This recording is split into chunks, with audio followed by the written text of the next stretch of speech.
আগামী সংসদ নির্বাচনের জন্য কিশোরগঞ্জ ৩ আসনে বাংলাদেশ জামাতে ইসলামীর সম্ভাব্য প্রার্থী নির্বাচিত হয়েছেন সাবেক রাষ্ট্রপতি আব্দুল হামিদের শ্যালক কর্নেল অবসরপ্রাপ্ত প্রফেসর ডাক্তার জিহাদ খান।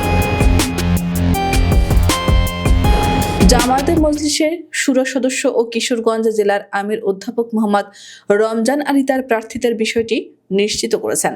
জিহাদ খান দুইবারের সাবেক রাষ্ট্রপতি আব্দুল হামিদের শ্যালক। তিনি কিশোরগঞ্জের করিমগঞ্জ উপজেলার জাফরাবাদের সন্তান।